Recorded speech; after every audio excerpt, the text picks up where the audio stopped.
이 시간에는요, 에스더서 말씀 22번째 말씀인데요. 먼저 본문의 말씀을 보시겠습니다. 에스더서 6장 10절입니다. 이에 왕이 하만에게 이르되 너는 네 말대로 속히 왕복과 말을 가져다가 대궐문에 앉은 유다 사람 모르드게에게 행하되 물은 내가 말한 것에서 조금도 빠짐이 없이 하라. 자, 이 말씀은요, 여기에서는 하만의 위기입니다. 이것은 예수님 재림 때 짐승 적그리스도의 심판에 대한 예표입니다. 왕이 모르드게를 존귀케 하라 함으로요, 하만의 모르드게 처형의 계획은요, 사실상 좌절되고 실패합니다. 하만은 왕이 존귀케 하기를 기뻐하는 사람, 자신이 아니라 자신이 죽이려 한 모르드게임을 그때서야 알았습니다. 이는 그에게는 크나큰 충격이 아닐 수 없습니다. 너무나 엄청난 충격입니다. 이 같은 사건은요, 그에게 단순한 충격의 정도가 아니었습니다. 하만은 자신의 기대와는 정반대로 나타난 상황을 인하여서요, 적지 않이 당황하였을 뿐만이 아니라 이제 모든 계획이 수포로 돌아갈 것임을 직감하였을 것입니다. 심지어 모르드게에 의해서 자신이 파멸될 것임을 직감했는지도 모릅니다. 한편으로 이제 아수로 왕은 모르드게를 높이겠다고 이제 지목해서 그의 민족을 지칭하는 명칭인 유다 사람이란 표현을 사용합니다.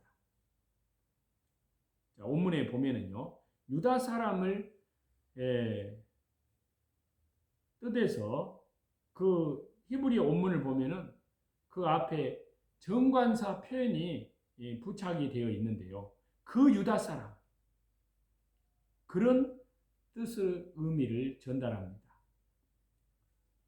즉 아수로 왕은 모르드게가 유다인임을 일찍이 알고 있었던 것입니다. 이는 모르드게만이 아니라 그의 민족까지 말살하려 했던 하만의 계획 전체가 수포로 돌아갈 것이란 암시까지 포함됩니다. 과거에 하만은요, 유다인들을 가리켜서 이렇게 참소를 한 바 있잖아요. 자, 에스더서 3장 8절에 보시면 왕의 나라 각 지방 백성 중에 흩어져 거하는데 그 법률이 만민의 것과 달라서 왕의 법률을 지키지 아니하오니 용납하는 것이 왕에게 무익하니이다. 자, 이렇게 참소한 바 있어요.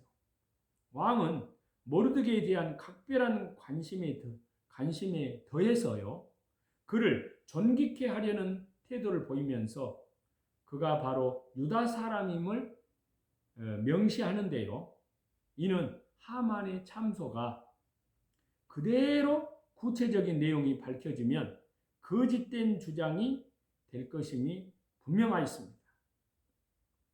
이 또한 하만의 계획이 수포로 돌아갈 것을 암시합니다. 하만은 스스로 존귀를 취하려다가 되려 모르드게를 높이는 극한 수치를 당하게 됩니다. 자, 에스더서 6장 11절인데요. 하만이 왕복과 말을 가져다가 모르드게에게 옷을 입히고 말을 태워 성중 거리로 다니며 그 앞에서 반포하되 왕이 존귀하게 하시기를 원하시는 사람에게는 이같이 할 것이라 하니라. 자, 이 말씀을 이제 공동 번역을 참조를 해보니까요, 이렇게 말을 하더라고요. 하만은 하염없이 할 일 없이 왕복을 가져다가 모르드게에게 입히고 말을 끌어내어 태운 다음 광장으로 데리고 나가 돌아야 했다. 하만은 경마잡고 가면서 왕께서 상을 내리시려는 사람은 이같이 해주신다 하고 외쳤다. 이렇게 공동 번역은 이렇게 돼 있더라고요. 즉 하만은 자기 스스로 왕복을 가져다가 모르드게에게 입히고 모르드게를 말에 태우는 마부처럼 되었습니다. 그의 말을 끌고 다니면서 광장을 돌면서 소리치며 모르드게를 높이는 일을 하였습니다. 대제국의 총리 대신이고요. 예, 이제 좀 문자 좀 써보면 1인 지하 만인 지상의 그러한 지위에 있으면서 일개 문지기를 말에 태워서 마부 노릇을 하면서 그를 칭송하는 일을 하는 것은 차라리 죽는 것만큼이나 수치스러운 일이었을 것입니다. 이후에 하만은 급히 이 머리를 싸고요. 집으로 돌아갑니다. 여기서 머리를 싸고라는 그 표현은요. 과거에 그 아들 압살롬의 칼을 피해서 도주해야 했던 다윗의 극한 치욕을 나타내는데도 쓰인 단어입니다. 자, 이는 말 그대로 하만 자신이 낯을 보이기가 너무나 부끄러웠다는 것입니다. 자, 이 같은 하만의 모습은요, 과거의 굵은 베옷과 잿더미 속에서 금식하던 모르드게가 이제 영예를 누리는 모습과 철저히 대조됩니다. 이 모든 치욕은 궁극적으로 그가 당할 최후의 수치와 연결이 됩니다. 하만의 아내와 친구들도요, 하만이 모르드게 앞에 엎드러지리라고 하면서 파멸을 예견을 합니다. 자, 에스더서 6장 12절에서 13절인데요. 하만은 번뇌하여 머리를 싸고 급히 집으로 돌아가서 자기가 당한 모든 일을 그의 아내 세레스와 모든 친구에게 말하며 그중 지혜로운 자와 그의 아내 세레스가 이르되 모르드게가 과연 유다 사람의 후손이면 당신이 그 앞에서 굴욕을 당하기 시작하였으니 능히 그를 이기지 못하고 분명히 그 앞에 엎드러지리이다. 치욕적인 일을 당한 하만에게 더해서 하만의 아내, 하만의 친구들은요, 절망적인 전망을 내놓습니다. 곧 이미 굴욕을 당하기 시작하였기 때문에 하만은 모르드게를 능히 이기지 못한다고 하면서요, 궁극적으로는 그 앞에 엎드러지리라고 말합니다. 여기서 분명히 엎드러지리이다 라고 이제 번역이 된 히브리 원문의 표현을 보면요, 떨어지다, 깨지다, 패하다, 내려앉다, 내던지다, 이런 것을 표현하는, 이런 뜻을 표현하는 동사, 그 동사가 연이어서 사용이 됩니다. 자, 이것을 말 그대로 직역을 해보면요, 떨어졌고 떨어질 것이다, 깨졌고 깨질 것이다, 이러한 의미를 지닙니다. 실로 하만의 아내와 친구들은 비참하고 앞서 있던 사건을 통해서 하만이 처참한 패배, 굴욕을 이미 당하였고 앞으로 완전히 비참하게 굴욕적으로 패배할 것을 비관적으로 예견을 한 것입니다. 자, 모르드게의 종기는요, 하나님의 사람들, 두 증인, 참된 주의 백성들이 천국에서 영광 받음에 대한 예표입니다. 자, 에스더서 6장 10절인데요.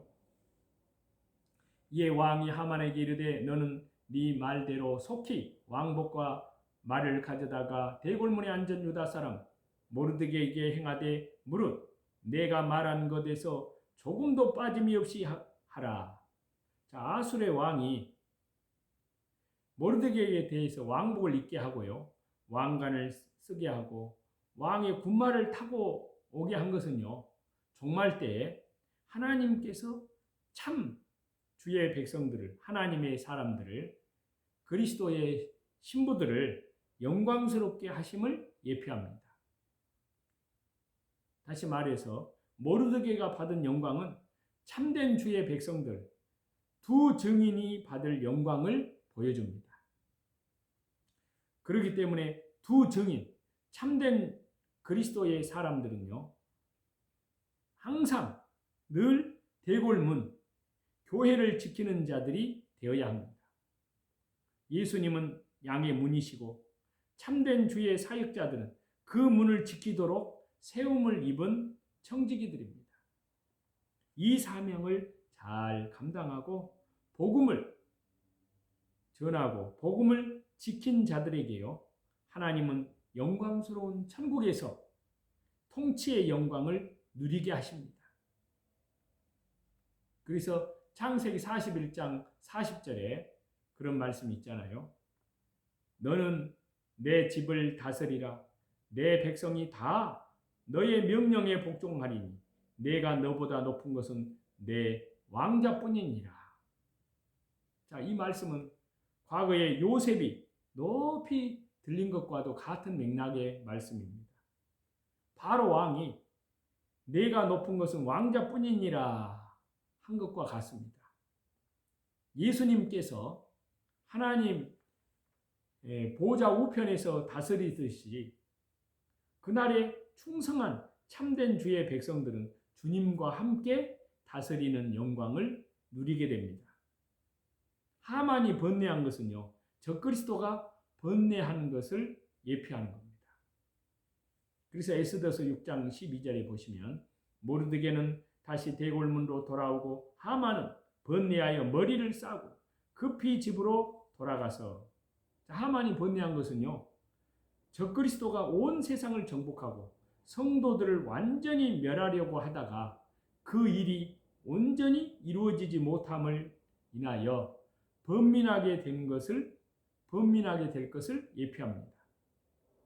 하만은 물론 자신이 모르드게를 높인 그 일로 인한 수치로 번뇌하기도 했지만요, 다른 한편으로는 자기의 도모가 수포로 돌아갈 것에 대한 우려로 그토록 번민하였습니다. 마지막 때 적그리스도도 마찬가지입니다. 그래서 다니엘서 11장 44절에서 45절을 보시면요, 그 내용이 기록이 되어 있는데요. 자, 다니엘서 11장 44절 45절입니다. 그러나 동북에서부터 소문이 이르러 그를 번민케 하므로 그가 분노하여 나가서 많은 무리를 다 죽이며 멸망시키고자 할 것이요, 그가 장막 궁전을 바다와 영화롭고 거룩한 산 사이에 세울 것이나 그의 종말이 이르리니 도와줄 자가 없으리라. 이 적그리스도는요, 온 세상을 정복하려고 하지만 동북의 소문을 인하여 번민하게 됩니다. 여기에서 동북의 소문이라는 것은요, 아시아, 한국, 그 중심에 재림의 복음의 역사, 복음 사경회를 통한 하나님 나라의 복음의 역사, 요한계시록의 복음의 선포와도 관련됩니다. 이로 인해서 세상 종말이 가까이 이르고요, 적그리스도의 세력은 예수님의 재림과 더불어 멸망하게 됩니다. 적그리스도의 배교, 적그리스도의 교회 핍박과 말살, 적그리스도의 자기 신격화, 이러한 모든 도모가 수포로 돌아갈 것을 인해서 번민을 하는데요, 바로 이 에스더서 6장 이 12절 이 말씀은, 이 본문은 바로 이를 예표합니다.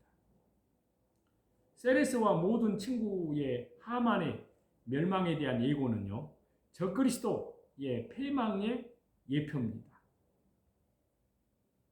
자, 에스더서 6장 13절을 보시면요, 자기가 당한 모든 일을 그의 아내 세레스와 그 모든 친구에게 말하며 그중 지혜로운 자와 그의 아내 세레스가 이르되 모르드게가 과연 유다 사람의 후손이면 당신이 그 앞에서 굴욕을 당하기 시작하였으니 능히 그를 이기지 못하고 분명히 그 앞에 엎드러지리이다. 자, 세레스, 즉 하만의 아내잖아요. 그리고 그 모든 친구들이 한 목소리로 하만의 멸망을 예고한 것은요, 적그리스도의 패망에 대한 예표입니다. 하만은 자기가 당한 일을 그의 아내, 그리고 그 모든 친구들에게 말합니다. 아마도 이들이 한자리에 모여 있었던 것은요, 하만이 왕을 만나고 나서 모르드게의 처형 재가를 받고 유다인 말살 계획이 순조롭게 진행되느냐에 대한 관심 때문이었을 것입니다. 하지만 돌아온 하만으로부터 뜻밖의 소식을 듣게 됩니다. 왕이 유다인 모르드게를 왕처럼 높이도록 하고 하만 자기가 그 일을 주관하게 하였다는 그러한 소식입니다. 이 소식을 들은 이들은 과거 역사의 트라우마 같은 것이 떠올랐을 것입니다. 유다인들에게 하나님의 도움과 간섭이 임하였을 때 이루어진 이 기적적인 승리, 그 대적들의 패배, 자기 민족인 아말렉의 패배 등의 사건입니다. 이를 인하여 그들은 하만이 패망할 것을 예견한 것입니다. 이는 하만의 패망을 통한 적그리스도의 패망의 예표입니다. 적그리스도는 온 세상을 지배하는 것처럼 보이지만요. 하지만 멀지 않아 하나님께서 뚜렷이 개입하시고 적그리스도를 패하게 하고 참교회, 참된 주의 백성들이 예수 그리스도의 이름으로 승리하도록 하십니다. 그 내용이 요한계시록 17장 13절에서 14절에 말씀하고 있습니다. 자, 한번 보시겠습니다. 요한계시록 17장 13절 14절. 그들이 한 뜻을 가지고 자기의 능력과 권세를 짐승에게 주더라. 그들이 어린 양과 더불어 싸우려니와 어린 양은 만주의 주시오 만왕의 왕이심으로 그들을 이기실 터이요 또 그와 함께 있는 자들 곧 부르심을 받고 택하심을 받은 진실한 자들도 이기리로다. 이렇게 기록되어 있습니다. 자, 멸망에 가증한 물건이 선다고 했는데요. 자, 마태복음 24장 15절인데요. 그러므로 너희가 선지자 다니엘이 말한 바 멸망에 가증하는 것이 거룩한 곳에 선 것을 보거든 읽는 자는 깨달을진저. 자, 이 시대는 악의 삼위일체라고 할 만한 세력들이요, 점점 세상 중심, 세상 역사 표면에 얼굴을 내밀고 있습니다. 과거부터 배교를 일삼아서 온 유럽의 자유주의, 카톨릭의 혼합주의, 이 둘이 만나서 하나가 되었습니다. 그리고 종교다원주의를 공식 교리로 채택한 1962년 바티칸 공회에서 그 공회 이후에 이 같은 야합이 더 큰 급물살을 타고 있습니다. 또 이러한 물살에 미국의 세속주의가 가세하여서요, 세상 전체를 좌지우지하고 있습니다. 실로 악의 삼위일체가 되어서 세상을 섭렵하고 있습니다. 자, 우리 한국 교회는 과거에 선교사들이 철저한 청교도 신앙을 전수했습니다. 그래서 그 전통을 지키고 사수하였습니다. 하지만 이 세 가지가 한국 교회까지도 초토화하고 있습니다. 하지만 우리는 그러한 물살이 멸망의 탕류임을 알아야 합니다. 멸망에 가증한 것이라고 규정한 그대로 적그리스도의 세력은 궁극적으로 멸망을 받고 제거되어야 할 가증한 세력임을 저와 여러분은 잊지 말아야 합니다. 멸망으로 들어갈 자들입니다. 자, 요한계시록 17장 8절인데요. 너가 본 짐승은 전에 있었다가 지금은 없었으나 장차 무적행으로부터 올라와 멸망으로 들어갈 자니 땅에 사는 자들로서 창세 이후로 그 이름이 생명책에 기록되지 못한 자들이 이전에 있었다가 지금은 없으나 장차 나올 짐승을 보고 놀랍게 여기리라. 적그리스도에 대해서요. 요한계시록에서도 역시도 멸망으로 들어갈 자라고 규정합니다. 그래서 마태복음에 멸망에 가증한 것과 똑같은 표현의 말씀입니다. 적그리스도가 비록 세상의 환호와 인기를 얻고요. 세상의 권력을 독차지할 것이지만 그것은 잠시뿐입니다. 일시적인 순간 찰나입니다. 궁극적으로는 적그리스도는 멸망으로 들어갈 자입니다. 적그리스도에 맞서서 믿음을 지키는 성도들, 참된 주의 백성들, 참 교회는 분명 환난과 핍박을 당합니다. 하지만 궁극적인 그 결론은 승리요, 영광입니다. 하만에게 예견된 비극적인 결말, 즉 엎드러짐은요, 적그리스도의 최종의 운명입니다. 우리는 이를 직시해야 합니다. 멸망의 세력에 미혹되지 말고 승리의 자리를 믿음으로 지키고 승리의 길로 향하여야 합니다. 그래서 멸망의 아들 데살로니가후서 2장 3절에는요. 그렇게 표현을 했는데요. 누가 어떻게 하여도 너희가 미혹되지 말라.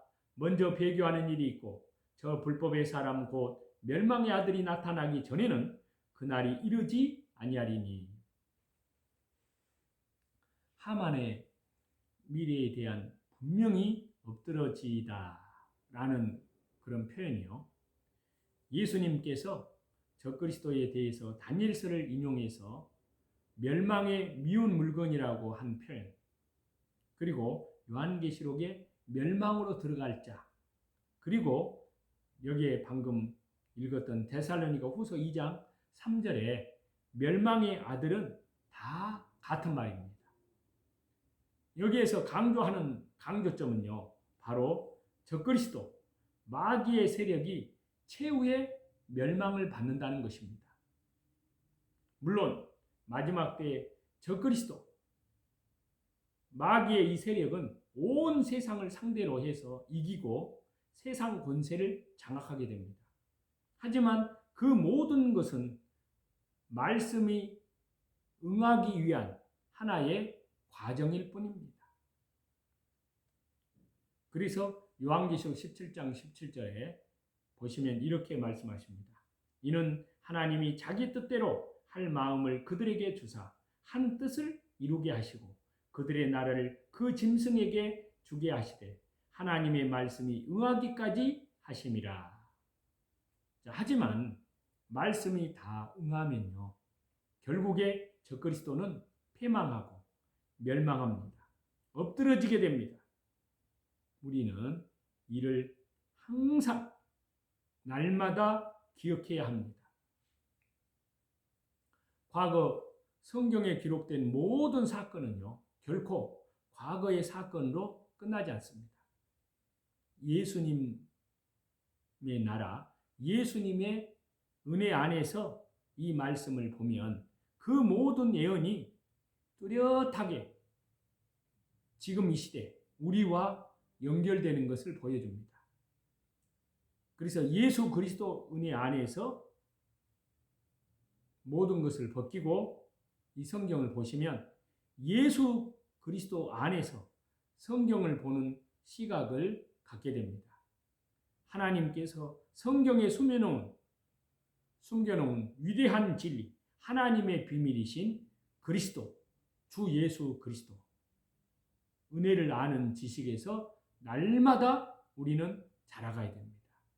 그리하여 그리스도의 장성한 믿음의 분량에까지 성장해 나아가시는 저와 여러분이 다 되시기를 우리 주 예수 그리스도 이름으로 간절히 축원합니다.